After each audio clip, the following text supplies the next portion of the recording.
Hello, friends. We are back with the second part of the chapter organizing. That is the chapter number 5 for class 12th.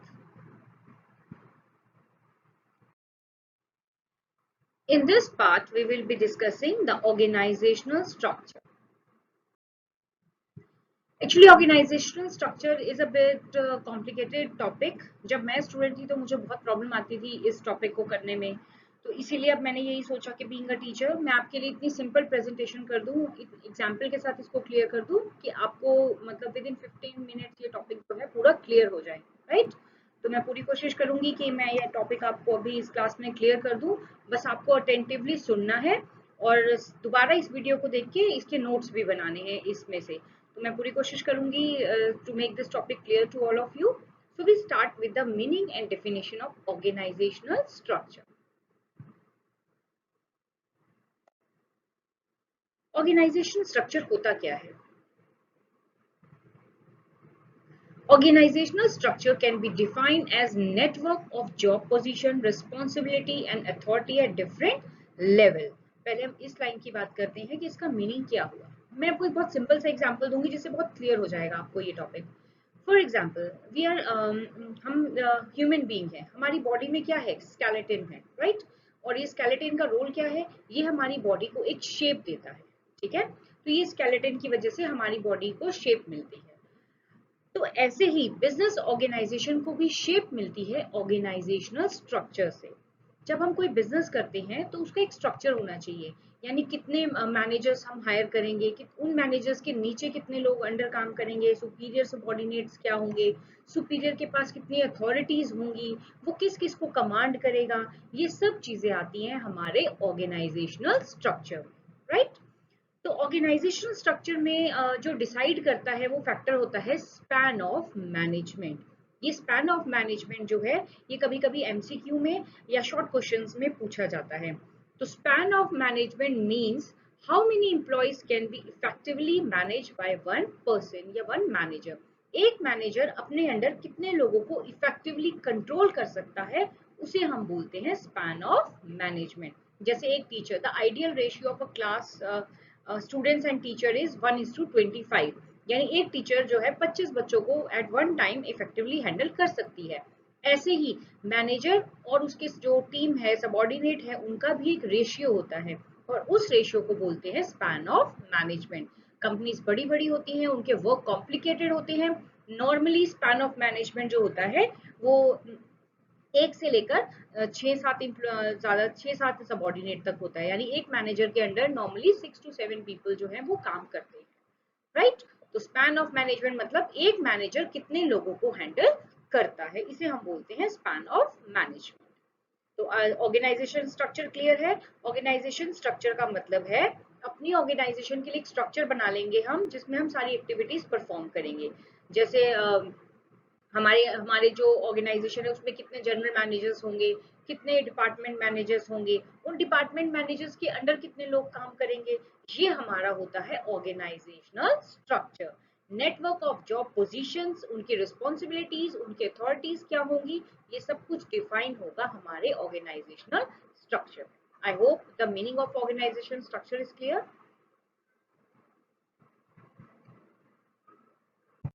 हमारे syllabus में दो तरह के organisational structure हैं, यानी कि जब बिजनेस हम करते हैं तो दो तरीके के स्ट्रक्चर्स जो हैं हम फ्रेम कर सकते हैं।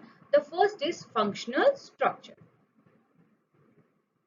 फंक्शनल स्ट्रक्चर का मतलब क्या है, ये भी मैं थोड़ा सा इस ग्राफ के थ्रू, एक फ्लो चार्ट के थ्रू आपको एक्सप्लेन कर देती हूँ। किसी भी ऑर्गेनाइजेशन में जब हम काम करते हैं तो बहुत सारे डिपार्टमेंट होते हैं, जैसे प्रोडक्शन डिपार्टमेंट हो गया हमारा, फिर हमारा मार्केटिंग डिपार्टमेंट हो गया, then we have finance department, finance department के बाद परचेज डिपार्टमेंट। तो किसी भी जो प्रोडक्शन यूनिट है उसके ये चारों डिपार्टमेंट्स होते हैं, राइट। यहाँ क्या किया हमने, यहाँ इन डिपार्टमेंट को हमने कैसे बांटा, हमने इनको बांटा on the basis of functions, कि अगर आप प्रोडक्शन से रिलेटेड कोई काम कर रहे हो, प्रोसेसिंग कर रहे हो, क्वालिटी चेक कर रहे हो, रिपेयर कर रहे हो, यानी आप प्रोडक्शन से रिलेटेड एक्टिविटीज कर रहे हो, तो हमने आपको प्रोडक्शन डिपार्टमेंट में डाल दिया। अगर आप सेल्स कर रहे हो, एडवर्टाइजिंग कर रहे हो, कस्टमर सर्विसेज कर रहे हो, तो हमने आपको मार्केटिंग डिपार्टमेंट में डाल दिया। अगर आप मनी से रिलेटेड कोई एक्टिविटीज कर रहे हो कि हमें कितना फाइनेंस चाहिए, वो फाइनेंस कहाँ से आएगा, अगर आप फाइनेंस से रिलेटेड काम कर रहे हो तो you are working under the finance department. अगर आप परचेज से रिलेटेड काम कर रहे हो कि रॉ मटेरियल कैसे परचेज करना है, कहाँ से लेना है, उसको बुक्स में रिकॉर्ड कर रहे हैं परचेज को, तो सारी परचेज एक्टिविटीज जो हैं हमने परचेज डिपार्टमेंट में डाल दी। एक सिंपल सा आपको मैंने लास्ट क्लास में एग्जांपल दिया था। फॉर एग्जांपल आपके स्कूल में भी ऐसा ही कुछ स्ट्रक्चर फॉलो किया जाता है। कैसे? आपके स्कूल में जो फॉर एग्जाम्पल +1 +2 की जो क्लासेस हैं उसमें भी डिपार्टमेंटलाइजेशन किया है। कॉमर्स डिपार्टमेंट, तो कॉमर्स डिपार्टमेंट में वो सारी टीचर्स आ जाती हैं जो कॉमर्स पढ़ाते हैं, कॉमर्स के सब्जेक्ट्स पढ़ाती हैं, whether it is business studies, accounting, your English, right, वो सारे सब्जेक्ट आ गए। फिर हमने किया उसको नॉन मेडिकल का एक अलग डिपार्टमेंट बना दिया, वहाँ साइंस स्ट्रीम के सारे टीचर्स हैं, they are teaching physics chemistry, वो सारे टीचर्स हमने नॉन मेडिकल में डाल दिए। फिर उसके बाद हमारा ह्यूमैनिटीज डिपार्टमेंट में हमने वो सारे टीचर्स ऐड कर दिए जो ह्यूमैनिटीज पढ़ाते हैं। इसे बोला जाता है डिपार्टमेंटलाइजेशन। यानी अगर आप सिमिलर एक्टिविटीज कर रहे हो तो एक डिपार्टमेंट में आपको डाल देते हैं। जैसे commerce department, all the teachers will be teaching the commerce students, science department all the teacher will be teaching the science department, science students। तो इस तरीके से डिपार्टमेंटलाइजेशन करना। तो फंक्शनल स्ट्रक्चर हम प्लीज इसको आप नोट डाउन भी कर लीजिए। फंक्शनल स्ट्रक्चर जो होता है उसमें हम डिपार्टमेंटलाइजेशन करते हैं, यानी हर डिपार्टमेंट को एक स्पेसिफिक काम दे दिया जाता है। जैसे प्रोडक्शन डिपार्टमेंट है तो प्रोडक्शन से रिलेटेड जितनी भी एक्टिविटीज होंगी वो प्रोडक्शन डिपार्टमेंट देखेगा। मार्केटिंग से रिलेटेड जितनी भी एक्टिविटीज होंगी वो मार्केटिंग डिपार्टमेंट देखेगा। फाइनेंस की एक्टिविटीज फाइनेंस डिपार्टमेंट देखेगा और परचेज की एक्टिविटी परचेज डिपार्टमेंट देखेगा, राइट। लेकिन एक बात यहाँ पे बहुत इंपॉर्टेंट है कि ये जो हमारा फंक्शनल स्ट्रक्चर है ये तभी यूजफुल है जब हम ये सभी तरह की इंटरप्राइजेस में यूज किया जाता है, सभी तरह के बिजनेस में। लेकिन ये तभी यूजफुल हमारे लिए ज्यादा होगा जब हम एक ही प्रोडक्ट में डील करेंगे। जैसे अगर मैं बात करूँ कैडबरी की, कैडबरी क्या है? चॉकलेट्स बनाती है, वो बॉर्नवीटा भी बनाती है, मीन्स वो फूड प्रोडक्ट्स ही बनाती है मोर ओवर, राइट। तो वो फूड प्रोडक्ट्स बनाते हैं, उनका जो डिवीजन है वो होगा functional structure. Production department, marketing, उन्होंने फंक्शंस के बेस पर अपनी ऑर्गेनाइजेशन को डिवाइड कर दिया, राइट। इन्हीं फंक्शंस के बेस पे उन्होंने अपनी पूरी ऑर्गेनाइजेशन को डिवाइड कर दिया। अब इसके कुछ मेरिट्स एंड डीमेरिट्स हैं, हम उन मेरिट और डीमेरिट्स की बात करते हैं। पहले मैं बात करती हूँ मेरिट्स की। ऑक्यूपेशनल स्पेशलाइजेशन, डेफिनेटली हमने डिपार्टमेंटलाइजेशन कर दिया, हमने हर काम उस पर्सन को दे दिया जो उस काम में एक्सपर्ट है। कॉमर्स डिपार्टमेंट में हमने बिजनेस टीचर हैं, बिजनेस और अकाउंट्स टीचर हैं, उनको हम वो स्पेशलाइज्ड है उस चीज में, तो हम अब हमारा जो काम है वो स्पेशलिटी से होगा, तो हमारे काम की एफिशिएंसी डेफिनेटली बढ़ेगी। तो सेकंड पॉइंट हुआ प्रमोट कंट्रोल एंड कोऑर्डिनेशन। यहाँ पर कंट्रोल अच्छा होगा, हर डिपार्टमेंट को पता है उसे क्या करना है तो कंट्रोल रहेगा। Third is managerial efficiency, definitely efficiency बढ़ेगी।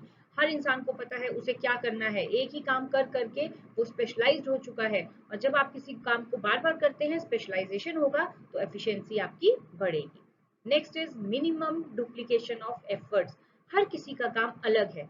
कॉमर्स के टीचर्स कॉमर्स के सब्जेक्ट पढ़ाएंगे, साइंस के टीचर्स साइंस सब्जेक्ट्स पढ़ाएंगे, तो यहाँ डुप्लीकेशन ऑफ एफर्ट्स नहीं होगा। यहाँ हर किसी को अपना काम पता है, वो अपने काम को टाइम पर कंप्लीट कर रहे हैं, तो कोई भी एफर्ट दोबारा नहीं होगा, हर कोई अपने अपने एफर्ट्स कर रहा है तो डुप्लीकेशन नहीं होगा। Next is easy and effective training, definitely आप एक ही काम को, फॉर एग्जांपल आपके अकाउंट्स टीचर हैं, वो स्कूल में 2 साल 4 साल 10 साल से अकाउंट्स पढ़ा रहे हैं, तो वहाँ पे उनकी ट्रेनिंग भी हो रही है और उनकी पर्सनालिटी ग्रूम भी हो रही है, और अपने ही सब्जेक्ट पे उनका जो कमांड है वो बहुत ज्यादा होगा। And the last is due attention to different function, हर फंक्शन के ऊपर अटेंशन दी जाती है कि प्रोडक्शन डिपार्टमेंट कैसा काम कर रहा है, फाइनेंस डिपार्टमेंट कैसा काम कर रहा है, तो हर फंक्शन को जो है अटेंशन दिया जाता है। पर इसमें कुछ ड्रॉबैक्स भी हैं। अब हम उन ड्रॉबैक्स की बात करते हैं, क्या ड्रॉबैक्स है इसमें। The first drawback is places less importance to overall objective. जैसे हमने बोला प्रोडक्शन डिपार्टमेंट, तो प्रोडक्शन डिपार्टमेंट इज बस वो अपने प्रोडक्शन से ही बिजी है, वो अपने प्रोडक्शन से रिलेटेड है, बस प्रोडक्शन बढ़ाना है, बाकी उसे किसी डिपार्टमेंट से कोई मतलब नहीं है, किसी ओवरऑल ऑब्जेक्टिव से कोई मतलब नहीं है। जैसे अगर कॉमर्स डिपार्टमेंट है तो कॉमर्स के डिपार्टमेंट की टीचर्स चाहेंगी कि बस कॉमर्स का ही रिजल्ट अच्छा है, they are not concern with other subject and other fields, right, तो वो गलत होगा। जो नेक्स्ट आता है प्रॉब्लम ऑफ कोऑर्डिनेशन, यहाँ कोऑर्डिनेशन में थोड़ा प्रॉब्लम हो सकती है, हो सकता है ये डिपार्टमेंट आपस में एक दूसरे के साथ जो है कोऑर्डिनेट ना करें, इनके बीच में कॉन्फ्लिक्ट अराइज हो जाए। जैसे हमने बोला प्रोडक्शन डिपार्टमेंट को कि हमें 500 यूनिट्स चाहिए प्रोडक्शन की, लेकिन फाइनेंस डिपार्टमेंट उनको प्रॉपरली फाइनेंस नहीं कर रहा है, तो कोऑर्डिनेशन की प्रॉब्लम आ गई। इनफ्लेक्सिबल, ये जो स्ट्रक्चर है ये बहुत इनफ्लेक्सिबल है, इसमें इतनी आसानी से चेंजेस नहीं किए जा सकते, क्योंकि यहाँ स्पेशलाइजेशन है, आप वही कर रहे हो जिस चीज में आप स्पेशल हो, राइट। तो next is conflict of interest, यहाँ पर लड़ाई झगड़े, अलग अलग डिपार्टमेंट हैं उनके बीच में कॉन्फ्लिक्ट ऑफ इंटरेस्ट हो सकता है। Next is difficult to fix है अकाउंटेबिलिटी, ये बहुत इंपॉर्टेंट पॉइंट है।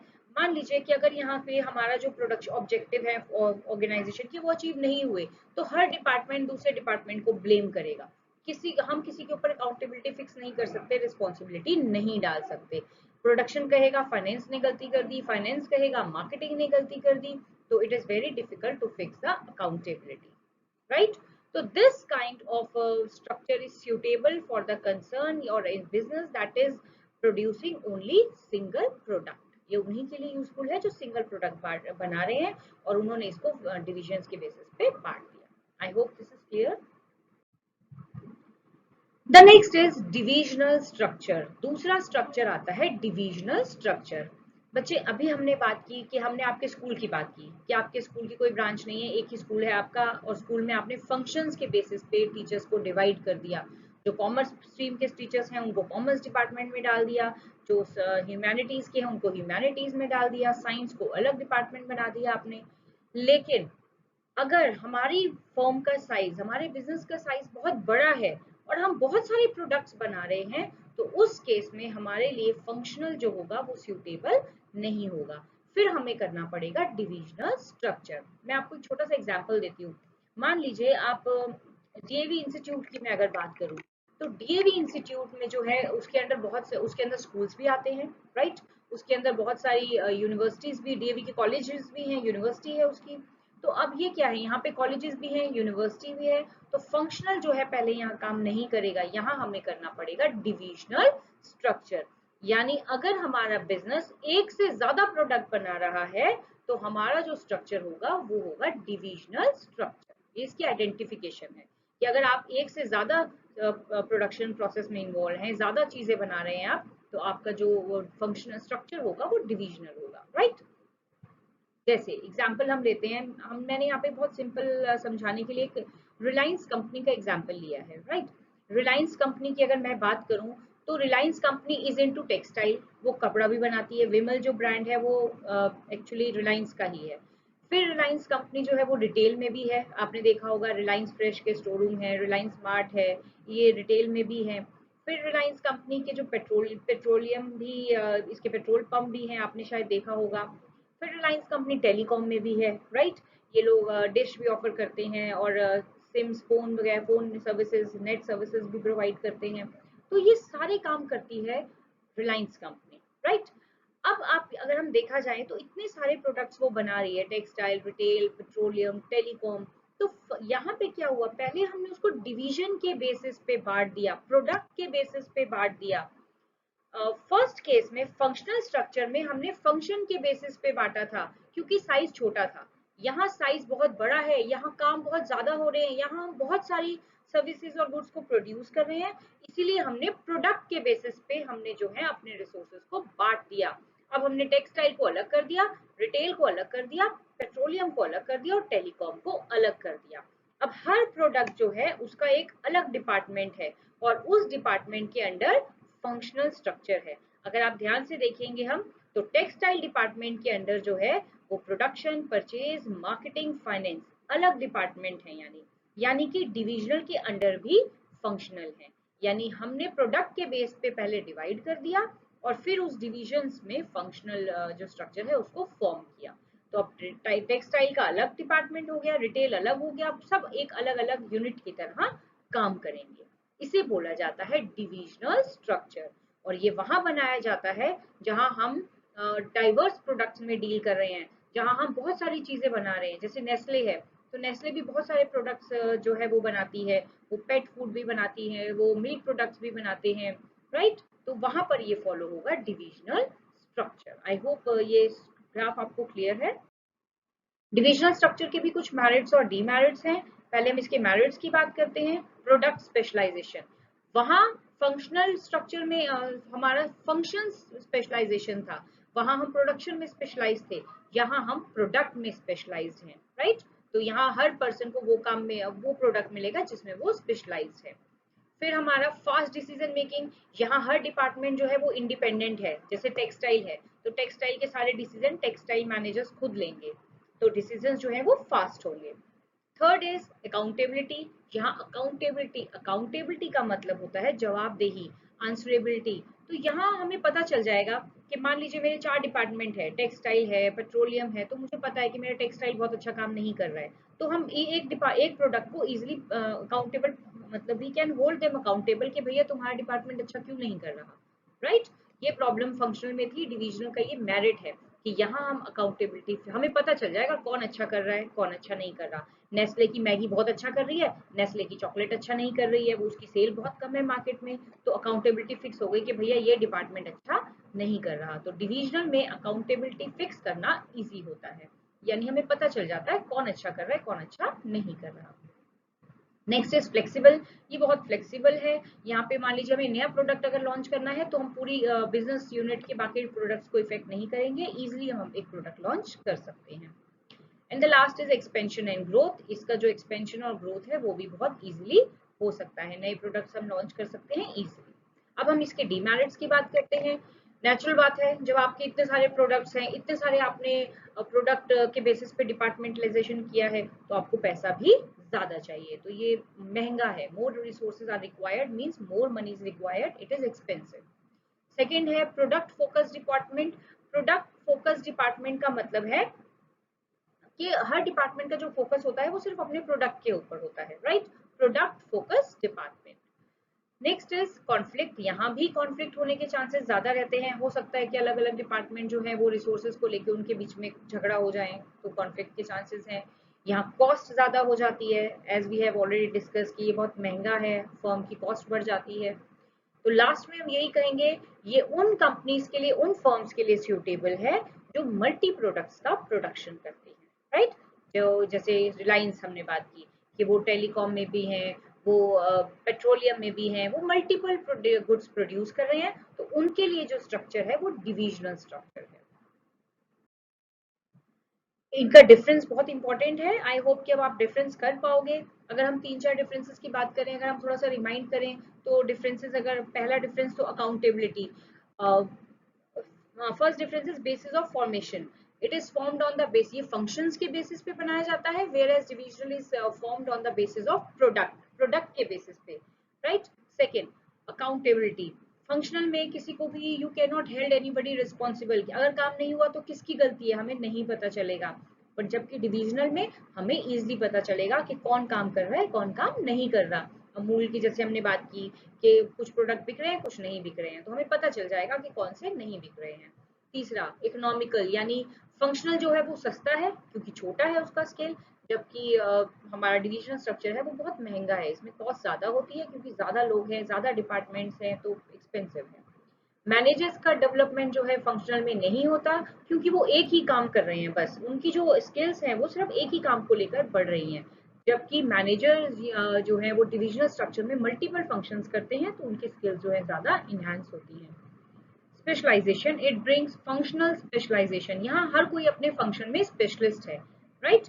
यहाँ पे प्रोडक्ट स्पेशलाइजेशन है, यहाँ लोग प्रोडक्ट में स्पेशलिस्ट हैं। Coordination compare to divisional less when company is producing more product, तो यहाँ कोऑर्डिनेशन जो है वो कम है फंक्शनल में, जबकि कोऑर्डिनेशन की जरूरत बहुत ज्यादा है डिविजनल स्ट्रक्चर में, वहां जो कोऑर्डिनेशन है वो बेटर होगा, because all the activities are related to one product or in one department, एक एक डिपार्टमेंट में ही सारी एक्टिविटीज हैं, जबकि फंक्शनल में क्या है, अलग अलग डिपार्टमेंट्स हैं, उनके बीच में शायद कोऑर्डिनेशन उतना अच्छा ना हो। फिर आता है एटॉनमी, एटॉनमी का मतलब होता है फ्रीडम, यहाँ फंक्शनल में फ्रीडम नहीं है, जबकि डिविजनल स्ट्रक्चर में फ्रीडम दी जाती है। जो प्रोडक्ट हेड है उसको सारी फ्रीडम दी जाती है कि वो प्रोडक्ट से रिलेटेड कोई भी डिसीजन ले सकते हैं। सूटेबल, फंक्शनल जो है वो हर तरह की ऑर्गेनाइजेशन में यूज किया जाता है, जबकि जो डिविजनल स्ट्रक्चर है वो सिर्फ उन्हीं ऑर्गेनाइजेशन में यूज किया जाएगा जो मल्टी प्रोडक्ट्स को बनाते हैं, राइट। तो I hope this is clear, this topic is clear to you. जो डिफरेंसेस हैं आजकल वो आपसे डायरेक्ट डिफरेंस नहीं पूछेगा कि फंक्शनल हाउस डिवीजन का स्ट्रक्चर बताओ, वो आपको पॉइंट्स ऑफ डिफरेंस देंगे, बेसिस ऑफ डिफरेंस देंगे। जैसे वो आपसे कहेंगे difference between functional and division on the basis of coordination, on the basis of specialisation.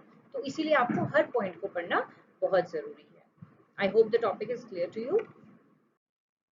Thank you so much, see you in my next video.